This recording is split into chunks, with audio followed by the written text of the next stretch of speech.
Assalamualaikum warahmatullahi wabarakatuh. Bismillahirrahmanirrahim. Allahumma shalli wa sallim wa barik ala sayyidina Muhammadin wa ala alihi washabihi ajmain. Amma ba'du. Latih, meskipun dari kecil latih. Makanya kamu tahu kenapa Quran itu kalau ngendikan sujud kayak gitu spesial. Balillah fa'bud wa kum minas syakirin. Jadi meskipun kita di dunia umumnya orang saya makan, saya minum. Saya juga punya istri, punya keluarga, punya apa. Tapi saya belum pernah melihat anak saya itu sebagai anak saya. Saya kalau melihat anak saya ini teman sujud saya, nanti yang meneruskan sujud saya. Saya tenan kulon bolak-balik ditanya istri saya dan agak-agak marah. Gus Pak, kenapa kamu hormat sama anak sampai gitu? Kalau nanti manja gimana? Kalau terlalu manja, saya bilang itu udah anak saya. Itu nanti yang meneruskan sujud saya, meneruskan rukuk saya. Saya nanti pasti mati dan saya butuh di bumi selalu ada yang sujud sama Allah. Dan itu yang paling dalam otoritas saya itu anak saya. Orang lain itu enggak dalam otoritas saya. Jika kita melihat anak itu ini penerus sujud saya, penerus rukuk saya, kita enggak sudah duniawi sekali. Rumah tanah, anak tua ben di rumah. Kapitalistik, PKI lah pikirannya yang ngono, Cina yang ngono. Wong fasek-fasek ning dalan yang ngono, kowe nggawa jalalan ngalor ngidul utek cek ngono. Cengti. Jadi dulu itu kalau para nabi donga fahab li milladunka waliya yarithuni wa yarithu min ali Yakub, seorang turunan yang meneruskan tradisi sujud, tradisi. Sehingga ulama-ulama dulu kalau dongakno anake ya min ahli sujud wa min ahli Al-Qur'an wa min ahli sunnah napa wal jamaah. Enggak apa-apa kowe seneng donya gak apa-apa. Ora usah tak warai wis seneng dhisik, paham? Dadi iki ora usah. Lho cara Gus Bak ra apa-apa, ora usah tarani ra apa-apa, wis mbok lakoni. Makanya kalau suwun sangat sujud itu luar biasa. Nanti kamu di akhirat kenangan terbaik Anda di dunia adalah pernah apa? Sujud. Bayangkan kalau itu jadi orientasi Anda. Anda berpolitik, cek melok partai Gerindra, cek Golkar, cek PDI supaya jadi penyuara sujud tidak dilarang di Indonesia karena umat Islam mayoritas. Saking mayoritasnya sampai pejabat rasolate rawani. Gara-gara pejabat rasolat bakal dipilih. Itu berarti kamu berpolitik niat bikin satu pressure supaya standar orang benar adalah sing nopo sujud itu ya benar. Kok yang kaya kerja biar bisa beli tanah untuk masjid, yang orang miskin ikut menopang supaya masjid itu berdiri. Semuanya orientasinya menuju apa? Sujud. Jadi tidak sujud itu harus jadi wong khusuk sing goblok terus sujud terus. Tahu-tahu negara dikuasai komunis misalnya, terus akhirnya sujud dilarang. Termasuk menciptakan satu suasana Islami di negara ini juga berarti menciptakan keberlangsungan sujud, karena dengan suasana Islami berarti sujud tidak dilarang, bahkan dianjurkan dan sebagainya dan sebagainya. Ini penting saya katakan karena kalau tidak diingatkan yes ruwet. Nabi itu pernah punya anak dalam.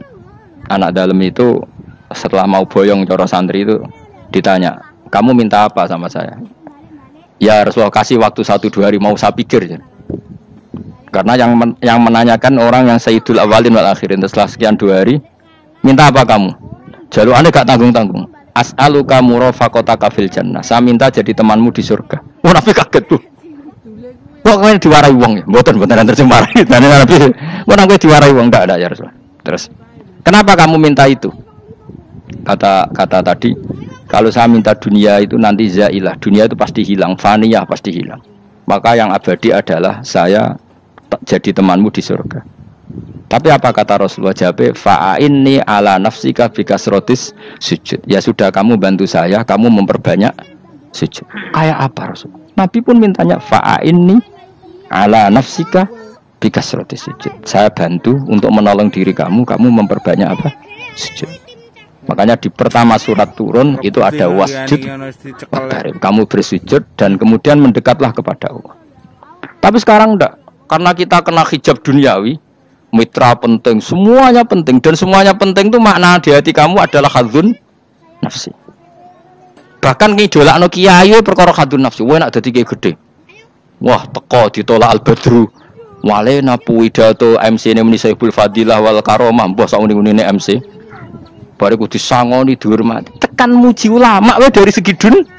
Ya wi bariku iso wayo akeh macam-macam. Utek nek selek, tekan muji ulama wis dari segi. Makanya saya ini termasuk ulama. Kalau nganti saya ngebes biasa. Kalau jarang kerso di panggungnya seneng dukung. Supaya semua ulama udah dipandang secara apa? Dunia. Saya sampai sekarang ngedus anak kalau biasa. Teng pasar gitu biasa. Kalau marung teng pasar mangan gitu biasa.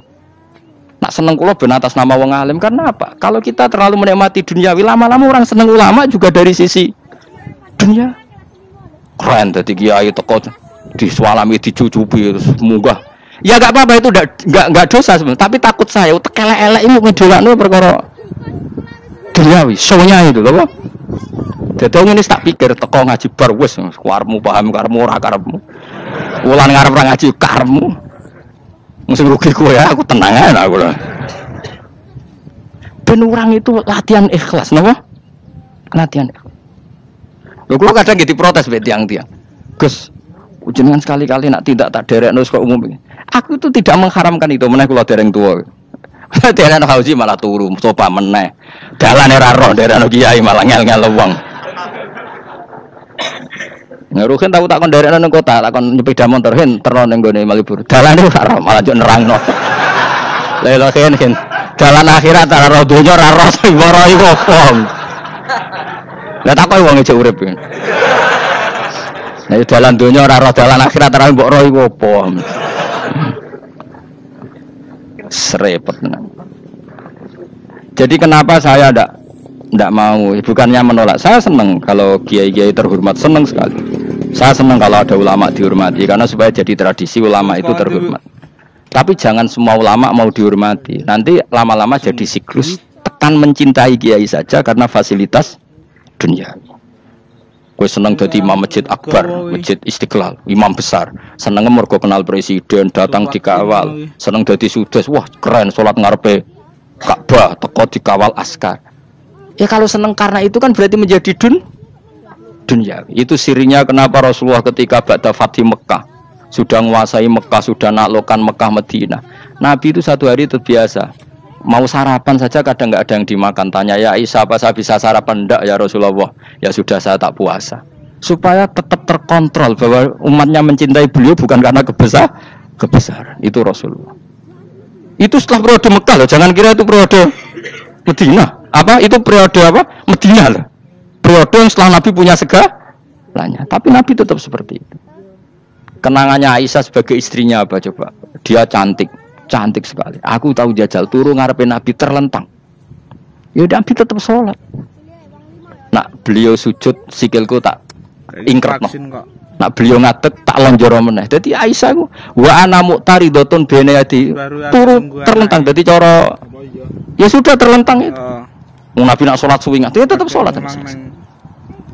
Oke, itu bojo ayu orang ora sholat. Bojo elek ora sholat. Bojo elek amen junub menawa. Wis ora kena go contoh wis wong kasus wong kasus ora kena itu. Kowe itu bojo ayu prawan turu karepmu sida sholat ora bos misale lho. Pemenang wong jenggoten wae tambah over. Mustafa kalau orang nyek jenggoten liyane ora usah tersinggung. Mergo nang nyek wong akeh dosa, nang nyek wong sitok ora. Misale dosa tak hitung mau ke sore. Aku ngenyek dosa sitok, mulang ganjarane 10, cek susuk piro? 9. Dadi cek surplus cara dagang cek. Cek badi. Iku kan adene ra ikhlas. Ora ikhlas aku yo ora ikhlas ilmuku, malah lara. Malah neraka ping 13 dene. Makanya ini dipikir ya, saya ulang lagi harus dipikir secara matang-matang bahwa kita tidak boleh terlena oleh kehidupan dunia. Menjadi bodoh kan Anda minum teh, kemudian anak Anda jatuh di pinggir Anda. Paham ya? Nah sekarang menyangkut mukjizat. Ini masih tentang ayat ini, nanti sampean tahu logikanya. Tak bedain, tidak jawab satu-satu aja. Karena iman syaratnya harus tahu. Fa'lam itu tahu. Fa'lam annahu la ilaha illallah. Ketika sekarang telur, saya memberitahu misalnya, telur ini dadi pitik, cara kowe mungkin tor. Ayo jawab satu-satu. Mungkin kan? Tapi pertanyaannya, saat telur menjadi pitik kemudian mungkin, dan ayam ini bisa terbang, bisa selingkuh, bisa punya anak turun, itu menjadi mungkin itu kan kamu pun tidak ikut menciptakan. Ikut gak kamu menciptakan telur menjadi ayam? Tidak kan? Kan di luar kudrah kamu, di luar kemampuan kamu. Tapi kamu bilang itu mungkin. Ada onta yang buting, yang sudah hamil, sudah. Kamu bilang, nanti onta ini mau punya anak. Dan anaknya nanti bisa jalan seperti induknya. Kamu katakan apa? Mungkin. Tapi saat Anda katakan mungkin, Anda ikut menciptakan enggak? Enggak akan tetap itu kudrahnya Allah. Tetap itu. Jangan lupa like, komen, dan subscribe.